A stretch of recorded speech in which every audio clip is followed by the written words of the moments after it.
Assalamualaikum warahmatullahi wabarakatuh. Perkenalkan, nama saya Anissa Amalia Oktaviana, mahasiswi kebidanan di Universitas Muhammadiyah Tasikmalaya. Di sini saya akan menjelaskan terkait menstruasi dan grafik menstruasi.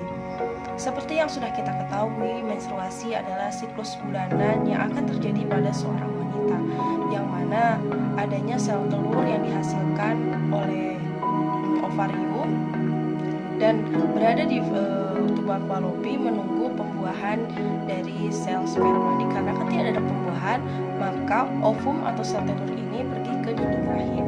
Karena dinding rahim ini sudah menebal dan tidak ada pembuahan dari sel sperma, maka akan terjadi penguruhan dan menghasilkan darah menstruasi atau bisa disebut dengan menarche. Biasanya siklus menstruasi ini terjadi dari hari pertama sampai hari ke-7. Akan tetapi setiap seorang wanita berbeda-beda dalam siklus menstruasinya.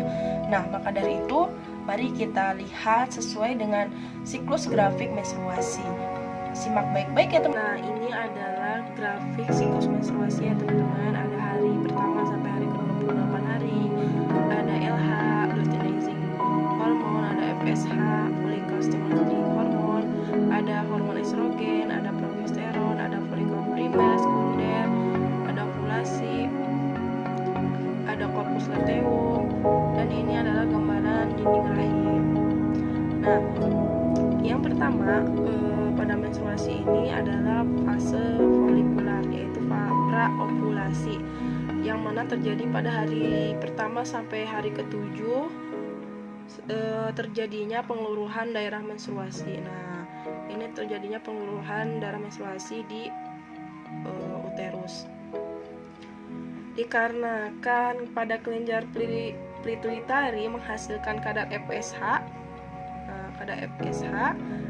dan menghasilkan FSH yang sangat banyak untuk pematangan sel telur pada folikel. Akibat penghasilan FSH ini memicu hormon estrogen yang sangat tinggi.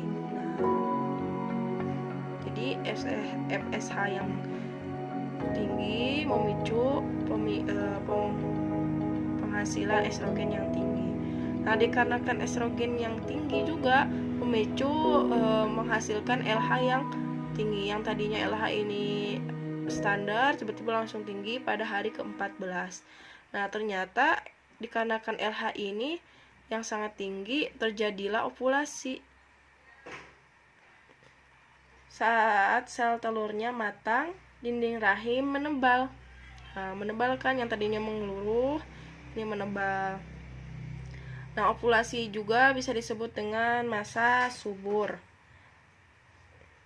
Sel telur kemudian akan dilepaskan untuk dibuahi. Sel telur yang sudah matang kemudian akan bergerak ke tuba falopi dan menempel di dinding rahim.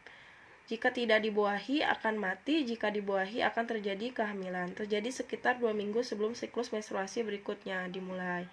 Nah, dikarenakan tidak ada pembuahan, maka terjadilah fase luteal setelah ovulasi, yaitu folikel yang telah pecah akan mengeluarkan sel telur. Nah, ini kan folikelnya pecah ya, mengeluarkan sel telur dan membentuk corpus luteum. Nah, membentuk corpus luteum yang kemudian memicu peningkatan hormon progesteron. Nah, tadi kan estrogennya tinggi ya.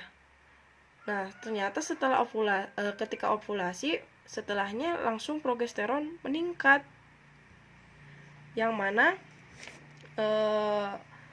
perubahan hormon ini yang menunjukkan masa tidak subur seperti hilangnya lendir keputihan. Yang tadinya lendirnya agak kental-kental atau bening kayak gitu, genyal-genyal, jadi ada keputihan tapi tidak terlihat gitu. Nah, jika tidak ada pembuahan maka kembali lagi menjadi pengeluruhan darah menstruasi. Begitu ya teman-teman penjelasan tentang grafik siklus menstruasi ini. Jika ada kesalahan kata maupun salah pengertian atau kurang pas dalam penjelasan ini, mohon maaf ya teman-teman, karena di sini juga saya masih belajar. Dan terima kasih. Wassalamualaikum warahmatullahi wabarakatuh.